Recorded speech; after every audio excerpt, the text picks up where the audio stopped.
Well, hello. You seem to have found yourself next to my campfire. If you're new to the channel, sometimes we do these things called fireside chats. You know, I'm a history major, so I liked when President Roosevelt used to do the fireside chats. It's basically a moment for us to be able to talk about a topic without really much structure. So if you're into just chatting about lifting, you have found the right place. Today, I want to talk to you a little bit about, does technique really even matter? I've been watching a lot of these videos called Form Check Friday.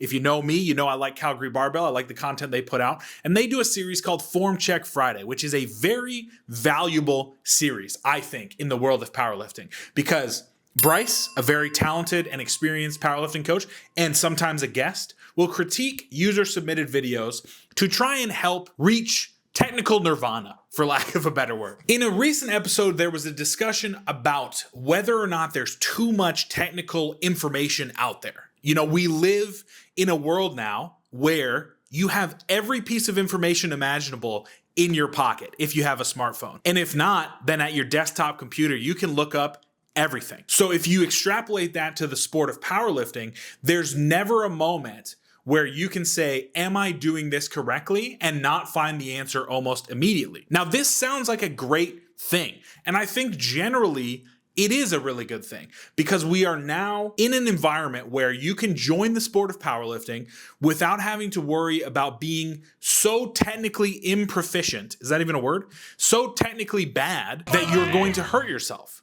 But I do think that we need to come to terms with the fact that technique improvements, for the sake of technique improvement, can be more detrimental than it is good in a lot of cases. Now, I'll tell you what I mean. I have a lot of clients who are very focused on the sport of powerlifting, and I think that's great. But oftentimes, they can overanalyze their technique to the point that it causes detriment to their actual lifting. When you're learning a movement pattern, like the squat, the bench, and the deadlift, they're not incredibly technically challenging like, you know, a snatch or a clean and jerk or even some CrossFit movements.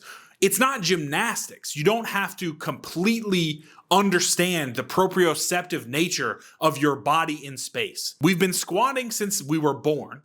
Deadlift is a very natural human movement to bend over and pick something up. The bench press I can get. There's not really much of an example in nature where you're going to be laying down and pressing something. So there's a little bit more technical prowess to that, but it's really not incredibly technically difficult. All that to say, you can get to a very workable technical ability in these movements within 2 to 3 months of practicing them. What happens is, as a powerlifter, because of the environment that we're in, with information overload, there's this thought in your head, okay, cool, I have reached technical proficiency with these movements, but there's got to be some little thing that I'm missing here or there that's going to take my squat from, 150 pounds to 500 pounds if I can just figure this little thing out. Even saying that out loud, you can hear how ridiculous that statement is. But more times than not, you run across this line of thinking in forums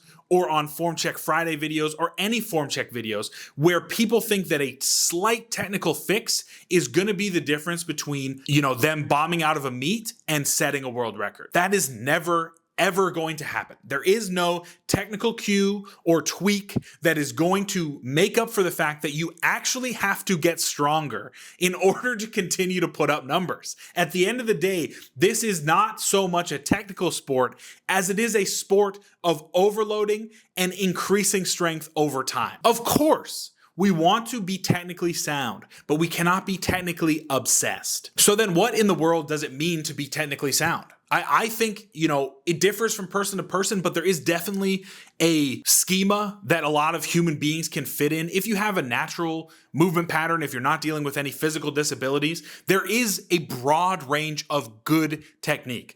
I would define it as being able to do a movement efficiently as possible within the constraints of your body, and also as safely as possible. I think if you check those two boxes, at a certain point, just put your head down and start training. Like, stop thinking about the cues and the technical switches and movement that you need to do. At a certain point, if you get under a heavy squat and you're thinking about, oh, well, chest, ribs down, brace. Okay, upper back's locked in. Break at the hips first, then at the knees. Knees not going over toes, or maybe knees need to go over to the toes. You're going to fail. You are going to fail. There is a moment in a powerlifting lift where you just have to be present in the lift rather than present in your thoughts. It is a physical sport, a practical application. As you're beginning this journey in powerlifting and you want to get better, that is the time when obviously seek out information from channels like this, from other channels on YouTube. Watch the videos. Try and refine the technique to a point that you get good enough to be efficient with the movement and not hurt yourself. And then when you feel like you've got to that point, just refine that technique, that personal technique that you have determined, and just push forward with good programming to try and get stronger. Take a break from looking at technical cues and changes and just put your head down and train. And I promise you, I guarantee it, you will get stronger. Now, as you continue to get stronger, there may be a little tweak in your knee or in your hip that might start to crop up, or in your shoulder or in your elbow. And then you can start to re-engage in the technical discussion or understanding of the movement pattern. But you've given yourself time to actually get stronger within a certain framework so that it doesn't become this tear everything down. We got to start with the empty bar. We got to reset the entire thing. No. Now you can understand, okay, I'm dealing with a little ache or a pain or an injury. Now within the technique framework that I've come up with, I can start to make tweaks so that I don't have to completely reset everything, but I can still get back on the path to doing this safely. So I guess at the end of the day, does technique matter? The question we began with. Yes, of course it does. However, it doesn't matter as much as you think it does. If you are overthinking and if you're spinning your wheels, I encourage you to just press pause. Give me 3 months where you just, within a safe and efficient framework, work on the movements, try and build some muscle, try and build some strength. Don't think about your technique. And then come back in 3 months and comment on this video how much stronger you got, because I pretty much guarantee that's what's gonna happen. Thanks so much for hanging out with me here at the campfire. I love to do these fireside chats, these little less structured videos. So if this is something you enjoy, please subscribe. If it's not really your taste, we've got some program reviews. Click on this video right here and you'll learn about some great programs on the internet to help get you stronger. Thank you so much for watching. Join our Discord if you'd like to. Get strong and stay strong.